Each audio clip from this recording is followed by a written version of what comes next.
apa yang terjadi setelah kita mati? Bagi penganut kepercayaan Abrahamik, Yahudi, Kristen, Islam mungkin sama-sama percaya kalau setelah mati jiwa manusia akan diadili dan setelah itu baru bisa ditentukan apakah seseorang akan masuk ke surga atau ke neraka.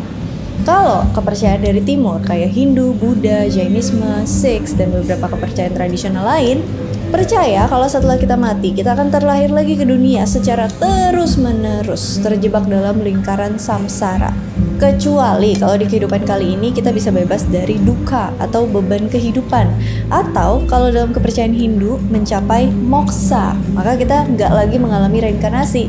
Jadi kita bisa mencapai nirwana ataupun menyatu ke sang pencipta. Ini tolong dikoreksi kalau salah. Nah, konsep tentang reinkarnasi ini itu menarik banget. Soalnya meskipun ini adalah konsep dalam kepercayaan tertentu, tapi ada banyak banget kisah-kisah reinkarnasi yang terjadi pada orang-orang yang sebenarnya nggak percaya sama konsep ini. Makanya di video kali ini kita bakalan bahas beberapa kisah-kisah reinkarnasi yang mungkin aja jadi bukti kuat kalau reinkarnasi itu emang bisa beneran terjadi. Kisah Shanti Devi. Kalau kalian nyari tahu soal kisah-kisah reinkarnasi, kemungkinan besar kalian bakalan ketemu sama kisah wanita yang satu ini. Wanita ini namanya Shanti Devi yang berasal dari sebuah daerah terpencil di India. Dibandingin sama kisah reinkarnasi yang lain, kisah dia ini cukup dapat perhatian orang banyak waktu itu. Bahkan kisahnya ini dapat perhatian khusus dari seorang tokoh yang terkenal banget yang mungkin aja kalian tahu, yaitu Mahatma Gandhi.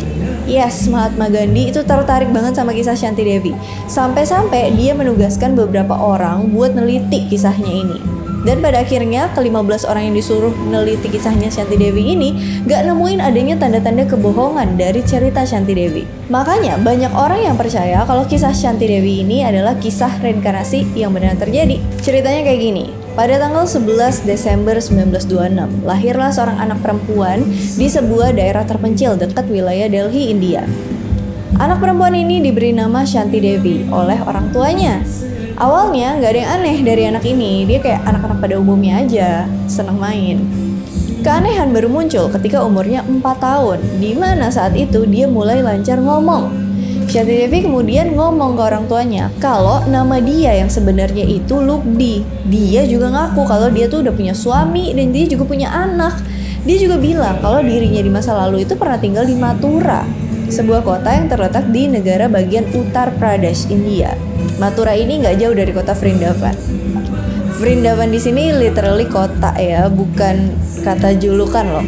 Nah, waktu Shanti Devi bilang kalau dia tinggal di Mathura, orang tuanya bingung. Soalnya jarak dari rumahnya ke Mathura itu kan jauh banget, sekitar 140 sampai 160 km. Orang tuanya bahkan nggak pernah sekalipun dalam hidupnya ke kota Mathura. Jadi orang tuanya makin bingung dari mana si Shanti Devi ini tahu info tentang nama kota itu. Dan gak cukup sampai di situ, Shanti Devi juga bilang ke orang tuanya kalau suaminya juga tinggal di kota Mathura. Dia bahkan nyebutin ciri-ciri suaminya. Jadi kulitnya cerah, sering pakai kacamata, punya kutil di pipi kirinya. Pas orang tuanya nanya, siapa nama suamimu? Shanti Devi cuma diem. Waktu itu orang tuanya gak terlalu nganggep pernyataan Shanti ini sebagai hal yang perlu dianggap serius. Soalnya kan anak-anak di umur segitu punya daya imajinasi yang sangat kuat. Tapi ya kali dia berimajinasi punya suami. Bisa juga sih ya anak umur segitu ya, tapi enggak juga sih.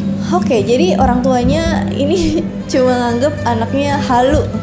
Di bulan-bulan berikutnya, Shanti tuh selalu ngomongin kehidupannya di masa lalu, kayak keadaan rumahnya, makanan kesukaannya, yaitu permen, baju kesukaannya, bahkan dia ngejelasin tentang toko suaminya yang ada di Mathura. Shanti juga bilang ke orang tuanya kalau dia tuh masih ingat gimana dia meninggal di masa lalu, yaitu meninggal saat dalam keadaan melahirkan. Shanti juga ngomong ke orang tuanya kalau dia tuh pengen banget pergi ke Mathura buat nemuin keluarganya. Tapi tentu aja orang tuanya ngelarang dong, karena mereka sendiri gak terlalu yakin apakah anak mereka normal atau gimana. Kalian pasti tahu kan, kalau anak-anak kecil itu suka banget berimajinasi, dan imajinasi mereka tuh random banget. Bahkan ada anak SD ditanya cita-citanya apa, dia malah jawab kapal laut. Jadi imajinasi anak-anak tuh emang kadang di luar nalar. And it's okay, namanya juga anak-anak. Makanya orang tua Shanti tuh agak bingung ya gimana cara menyikapi cerita anaknya ini dengan bijak.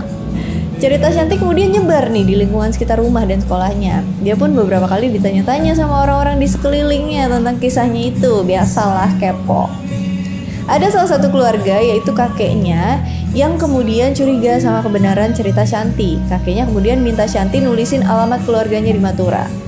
Abis Shanti kasih tahu alamatnya, kakeknya kirim surat ke alamat itu dan dapat balasan. Ternyata semua hal yang sering Shanti sebutin tadi, mulai dari keadaan rumahnya sampai ciri-ciri fisik yang konon dianggap sebagai suaminya, itu beneran sesuai dengan apa yang Shanti bilang. Aduh, aku merinding. Akhirnya Shanti pun dipertemukan dengan keluarga suaminya yang ada di Mathura. Pas ketemu, Shanti langsung ngenalin suaminya dan juga tahu namanya. Pas itu Shanti juga ketemu sama anaknya yang sekarang umurnya lebih tua daripada Shanti. Suami Shanti di kehidupan sebelumnya yang bernama Kedarnath itu juga bilang kalau sifat dan perawakan Shanti itu mirip banget sama istri keduanya dulu yang namanya Lukdi Devi.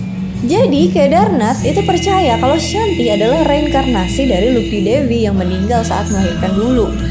Kisahnya ini kemudian sampai ke telinga Mahatma Gandhi yang kemudian ketemu sama Shanti terus nugasin 15 orang yang terdiri dari pengacara, polisi, peneliti buat nyari tahu kebenaran ceritanya.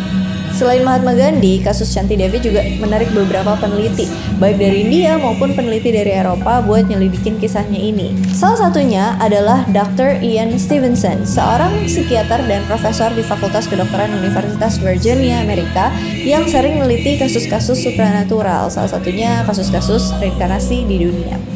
Nah, si Dr. Ian Stevenson pada saat itu juga meneliti kasus Shanti Devi yang kemudian sampai pada kesimpulan kalau beberapa pernyataan Shanti itu cocok sama fakta yang ada di lapangan. Di sini mungkin kita bisa asumsikan kalau Shanti nggak bohong dan dia tuh nggak halu soal ceritanya itu. Beberapa peneliti lain juga nyari tahu kebenaran dari cerita Shanti Devi, walaupun pada akhirnya mereka semua nggak bisa membantah atau memberikan penjelasan logis kenapa atau gimana Shanti Devi yang seorang anak kecil itu bisa nginget hal-hal yang nggak pernah dia dengar sebelumnya. Akhirnya sebagian besar masyarakat di sana tuh percaya kalau Shanti Devi memang reinkarnasi dari Lukdi yang meninggal saat melahirkan di masa lalu. Menarik ya? Gimana menurut kalian? Kisah anak kembar Pollock Twins. Kalau tadi kisah reinkarnasinya berasal dari India yang emang kental dengan kepercayaan soal reinkarnasi, kisah yang satu ini adalah kisah reinkarnasi yang berasal dari Inggris. Kisah ini berasal dari pasangan John and Florence Pollock yang tinggal di Hexham, sebuah kota kecil di wilayah Northumberland, Inggris. Pasangan ini punya beberapa anak, tapi yang kita fokusin dalam cerita ini adalah anak ketiga dan anak keempatnya yang namanya Joanna dan Jacqueline Pollock. Joanna lahir tahun 1946, anak ketiga sekaligus putri pertama dalam keluarga John dan Florence. 5 tahun kemudian, tepatnya tahun 1951, lahirlah Jacqueline. Joanna dan Jacqueline tumbuh besar dan mereka berdua ini dekat banget. Mereka sering main dan saling jaga satu sama lainnya. Joanna, karena dia lebih duluan lahir, itu sering bertindak kayak ibunya Jacqueline. Pas umur Jacqueline 3 tahun, dia ngalamin insiden yang bikin adanya luka di bagian dahi atau kening, tepat di bagian atas mata kanannya. Dan lukanya ini kemudian jadi luka permanen yang bisa dilihat dengan jelas. Jacqueline juga punya tanda lahir bulat berwarna gelap di bagian kiri pinggangnya. Nah, pada tanggal 7 Mei 1957, Joanna dan Jacqueline ngalamin kecelakaan parah. Waktu itu mereka lagi pergi ke gereja sama temennya. Dan tiba-tiba di tengah jalan, Joanna dan Jacqueline sama temennya ketabrak mobil yang dikemudiin sama seorang wanita yang saat itu dalam pengaruh obat-obatan. Sayangnya, akibat tabrakan keras itu, Joanna dan Jacqueline kemudian meninggal di tempat.